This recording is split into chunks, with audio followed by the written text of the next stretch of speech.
In the news this week, Neymar's multi-million transfer deal inspires a new generation to play football.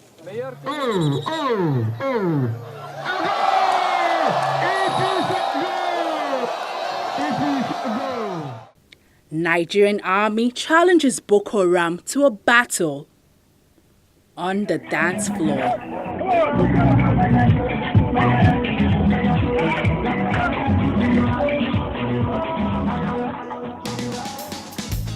And now, it's the other news.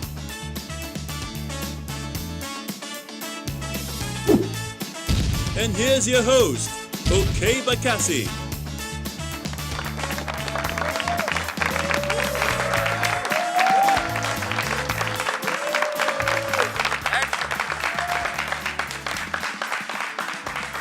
All right, thank you very much. Welcome, ladies and gentlemen. If the news had a cooler, funnier, more popular younger sibling, that sibling will be this show, The Other News. Yes, this is The Other News, and I always love being your host. On the show today, Daniel the Humorous visits a school, Mo Williams visits a church, and Binta Badmus visits a very sensitive topic. First, before we take the headlines, my guest today is the man they call the Igodomigodo, the verbally bombastic Honorable Patrick Obahiagbon. Very powerful. Yeah. All right, thank you. So let's kick off the show with the other news headlines. A federal high court has ordered the permanent forfeiture of Banana Island property worth $35.5 million to the federal government. Prosecutors from the EFCC claim the building, which has about 24 apartments, 18 flats, and 6 penthouses, was allegedly linked to former Petroleum Minister Diezani Alison Madueke. Wow, $37.5 million. There's more than one way to hide stolen money in Ikoyi houses. Yeah, now Africans and Nigerians in particular have always had a complicated relationship with our leaders. During election campaigns, the politicians come to us like job seekers with their padded CVs, begging us to give them the job. They dress like us, dance like us.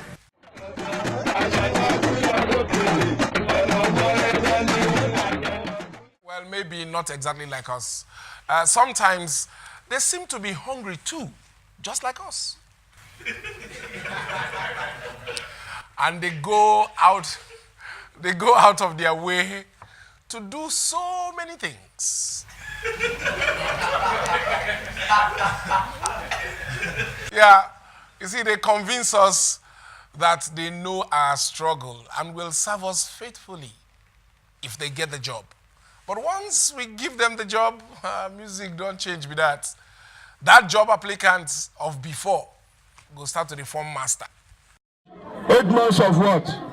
A Nicola to school now. So what? Yeah, so once they get into office, you will not see them again at your regular palmy joints. Auntie, wow, you don't like akara again? Well, in fact, they go see you. Do like say they know sabi you. All right? Our leaders, once they are in power, become very sensitive to being questioned or confronted by the people who employ them. Fela made it his job to confront past leaders. So they retaliated by making prison his second home. People have been arrested and charged for allegedly being critical of political leaders on social media. Even a peaceful protest led by Charlie Boy was met with police and tear gas.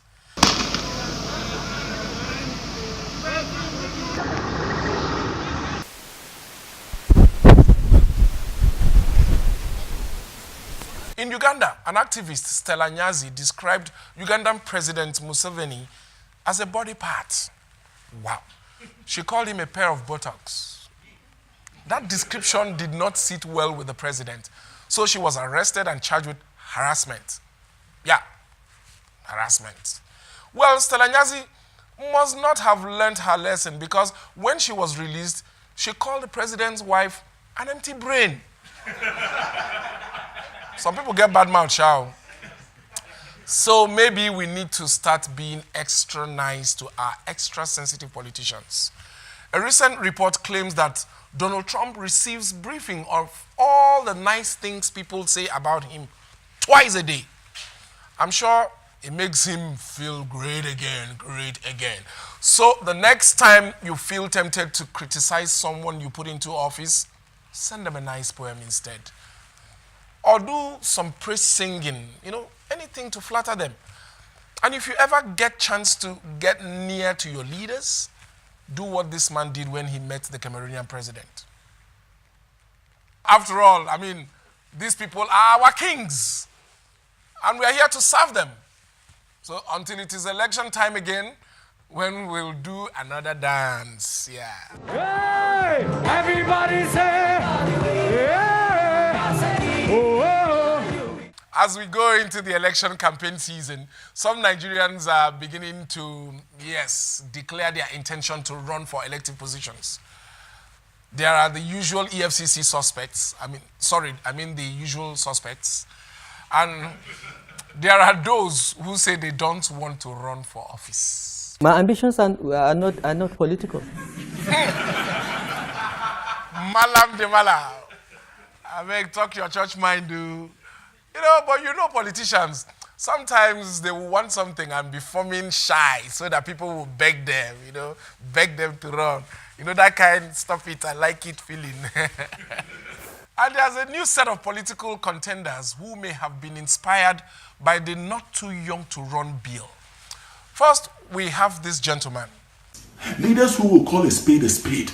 Of course. Then we also have this self-proclaimed fashion icon. He even took a break from his Crisis with Harry song to declare. All right, there's also this guy, Nani. And this madam, all the way from Obodo, Holland.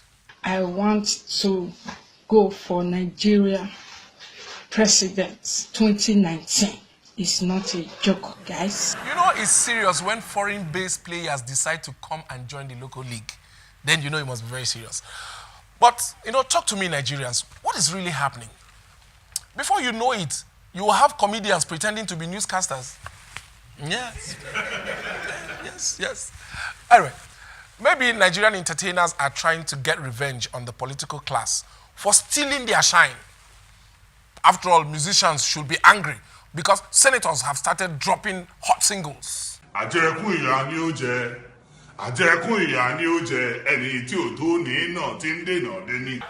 That one was trending for a while. Even Kafi the dancer supposed fear because this guy will soon spoil her market.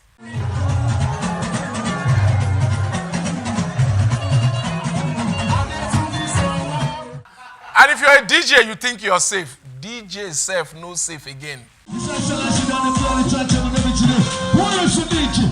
As for comedians, they should be very worried because of all the people in this house. Yes, that house. Especially this honorable who has a natural talent for comedy. Our economic is doing like this. It's doing like this. It's blinking, shaking. That guy funny scatter. Well, basketball Alibaba and go make una watch her. But on a more serious note, entertainers going into politics is not a new thing. And let's be fair and focus on qualifications of this latest breed of aspirants. If they are not too young to run, they should at least be old enough to have sense. So let's begin with this guy.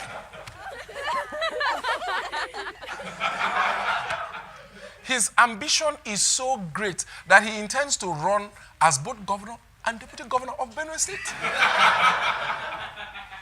Other politicians promise free education, free health care, and other things they do not plan to give us. But Terry has been promising us something else for many years now. Yes, free madness. At least that one is achievable because, to craze, no, they cost.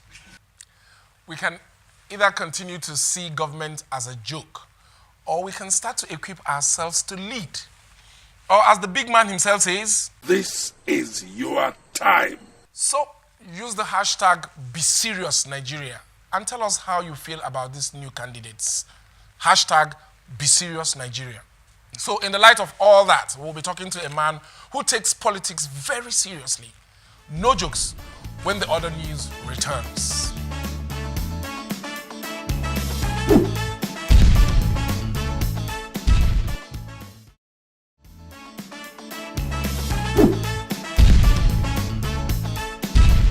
Thanks for sticking around with us. It's still the other news. Okay. Now, our people say it takes two hands to clap. But they forget that it takes only one hand to snap your fingers. And now from snapping of fingers, we person they take interclapping. Binta Badmus, our special correspondent, explores the plight of a group of people in our society who keep getting told that they need to hurry up and clap. Being a single woman, in case you haven't noticed, is like walking on air. Dealing with societal pressures, including avoiding family gatherings, enjoying polite conversations, and smiling in the face of distant questions. Clearly, single women have it all. With the percentage of single women within the 25 to 35 age group in Nigeria unknown, no surprise there when the census figures are questionable. So I sat down with the love and relationship expert at Banjo to get a sense of life as a single woman. The worst I've heard is that a landlady did not want to rent out an apartment to a single girl. There's also the misconception that a woman who lives on her own is up to no good. What's fascinating about the single life? You're in control. You do what you want to do. You can make your decisions on your own and basically live the life that you want to live. But I've heard of mothers who have told their daughters not to buy certain types of cars, even if they can afford to buy those cars, because you will chase all the men away, right? And the question is, if a man is intimidated by a car and you hope to be you hope to get better in life, then that's unfortunate. Hold up. Aren't men the major reason the world is full of single women? I wouldn't say I contributed. I would say I explored with different people, and life is an adventure, like you say. So you get to meet different people, and we had a good time, getting to know each other, and we moved on. It's all part of growing up. But not necessarily. I just believe that the reason that most of them are single is because most of the time they pass over opportunities they don't recognize on time. Are they prepared for it? They need to they need to take them through that journey of preparedness. They need to be prepared for marriage. That's why you see when they go in, they come out. I would say yes. Sometimes we are being pressured. When I was single, by friends, family, and that makes some of us make mistakes. When they bring those pressure, we tell them, hey, hold on, this is my life. The society expects this and that. As a single woman, why are you not married? That's already the first question. Even in church, the pressure is really, really hot. They seem to be like regular people. I have the most amazing and supportive family anybody can ever have. I have the most amazing clique of friends. My friends are actually married women. I don't ever feel left out. Being single is a choice. So for all you ladies out there without a ring on your fingers, this is the word of advice. Take it easy. Marriage is not running away. Marriage is not even the ultimate in life. There's so many other things you could achieve. And then if marriage comes, why not? You embrace it. This is the other news, and I am Binta Badmus, signing out. Yeah, great reporting from Binta. To all the single ladies out there, you have my support. Moral support too, not financial or otherwise. All right.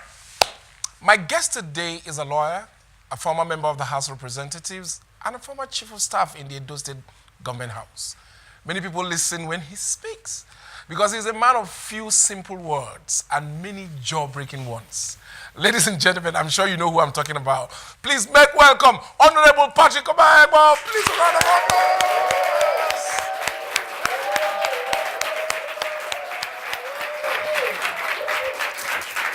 You're welcome, sir. Wow.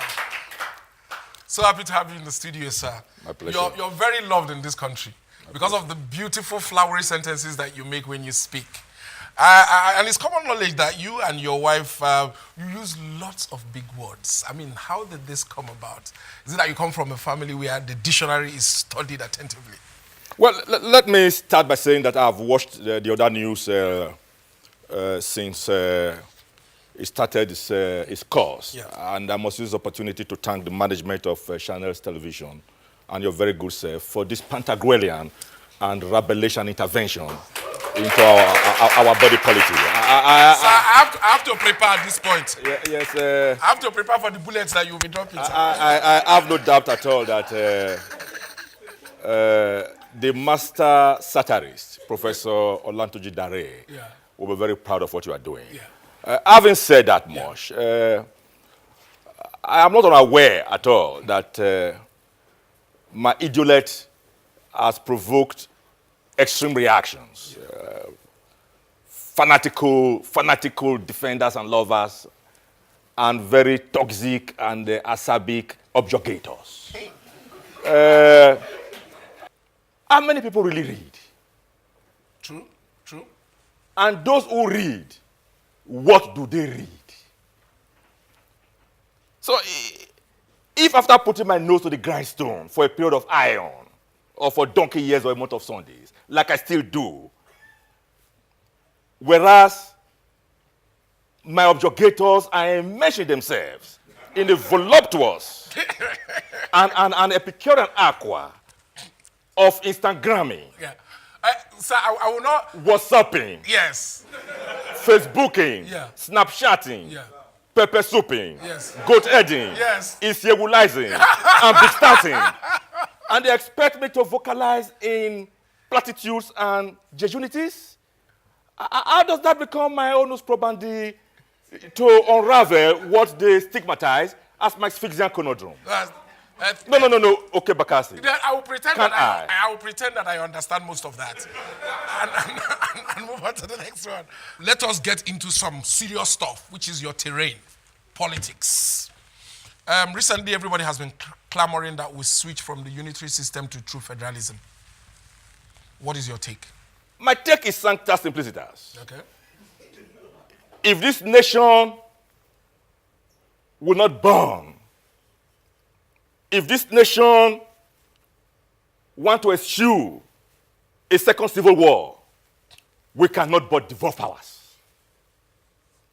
And that is why it came to me as a sign of maniacal bewilderment that the National Assembly that was supposed to provide leadership and seize the historical momentum to devolve powers from the Santa Claustic federal government, this needs to be weaned off.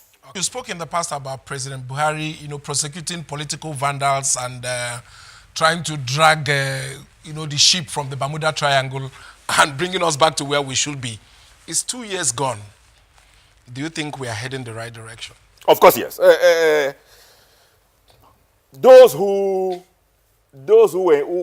bestirred themselves in toxic animadversion against the President Muhammadu Buhari's and APC's federal government in the last 2 years must take immutable cognition of the fact that at the time the APC and the president came on board, Nigeria suffered from a state of economic radiculopathy, social sciatica, and political dystopia. It was not going to be easy in less than 2 years, to bring about a transmutation and transmogrification into a state of El Dorado. The president and the APC campaigned under a triangular wicket. 1, security. 2, the fight against corruption. And 3, the economy. And so far, none of them seem to be working, though. No. The security situation before we came on board was like Gogo Medusa. Are you saying it's better now? It has been pulverized. It has been degraded. Boko Haram, the Boko Haram menace today is in a state of tatterdemalion, highly degraded. But they're still killing, though. Yeah, but of course, yes. But not as we met it. That you will agree with. Okay. I'm sure some people will not agree with you. All right? It's a democracy. Thank you so very much, Honorable Patrick Obahiagbon. It's a pleasure having you, and I'm sure viewers at home, you enjoyed every bit of it. Yes.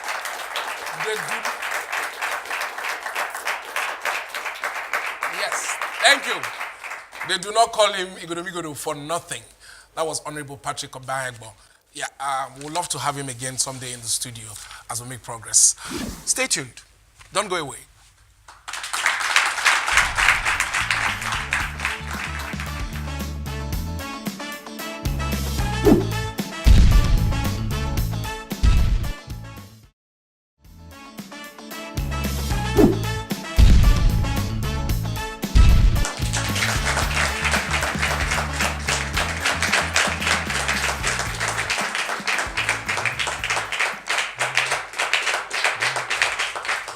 Welcome back to the other news. Are you one of those people who hide whenever the tax man comes around? If you are, then know that God is watching you. God is watching you. Mo Williams went to town to find out just how popular the concept of tax is among Nigerians. Watch. Ladies and gentlemen, we welcome you to this championship fight between tax and tithe. But first, how did we get to this point? It begins with Nigerians not paying income tax. We did a study. Why are Nigerians not paying tax, or why are tax revenues so low? And what we found was there's massive tax evasion on a major scale. A lot of people are not registered. Many of those who are registered are not paying the right taxes. But that brings up another question. Why are people not paying taxes? What did you find? Well, I think it's a combination of things. I mean, no one likes to pay taxes anywhere in the world. If there's no consequence for not paying taxes, people will not pay because nobody really wants to pay. To curb the issue of compliance, the government has reacted with the following. The Nigerian government declares tax amnesty to defaulting voluntary taxpayers. The government declares tax Thursdays, sensitizes public. You will pay taxes even if you are a beggar. Adeosun. Now this led us to wonder how another institution that knows a thing or two about income deductions would fare when put up against tax. So we decided to set up a fight between tax and tithe. And the battleground was the opinions of the Nigerian people. If you could pick one or the other, tithe or tax, which one will you pick? Definitely I'm going to pick tithe. Both, my own. I think I will go with my tithe. Tax. I will choose tithe. I'll pick my tithe. I think I'll pick tax. I'll keep tax. It's my title. I'll keep my tithe. And pay my tithe to God. You have to pay both. I'll go with tithe. Wow, so tithe won by a considerable margin. But why did tithe win so convincingly? We wanted answers, so we did what most people do when they want answers. We went to church. Good afternoon, sir. Good afternoon. You're welcome. Thank you. We have carried out some extensive research, and the results indicate that Nigerians are more likely to pay their tithe than they are to pay their tax. Man knew God before government. The confidence that man has in God cannot be compared to what it has in government. If you pay tithe, the Bible says, the Lord will open the windows of heaven for you. So much so that you don't have enough room to contain the blessings that will come down. Secondly, He will rebuke devourers for your sake. Third, you will be seen as a blessed man. Every man will regard you as blessed. Well, we at the Other News have found a perfectly logical conclusion to the issue of income tax compliance. Ladies and gentlemen, presenting to you the Federal Inland Revenue Services Ministries. Genius, right? Okay, I know what you're thinking. How's this going to work? The organization will be a one-stop shop where you can handle the business of your God. And, well, you can also pay your income tax. Okay, what brought about this? Well, you can pray and then you can pay. The organization will remit to Caesar what belongs to Caesar and to God what belongs to God. And anyone who wants to use the money to build schools, roads, houses for the people can do it. And people that want to use it to buy fancy cars, private jets, and even chop the money, they can do it too. It's been Mo Williams reporting for the Other News. Back to you, okay? Okay, thank you very much. We appreciate all of you who have tuned in today and followed us on our social media, on Facebook, YouTube, Twitter, Instagram. Our handles remain the Other News CTV. Many thanks to my guests, Honorable Obahiagbon, and with our live audience who have spent time with us in the studio today. Thank you so very much. Remember that a man who has fainted and survived has no reason to fear death. That is our show today. I'm okay. Hosting you has been a pleasure. Goodbye. See you next week.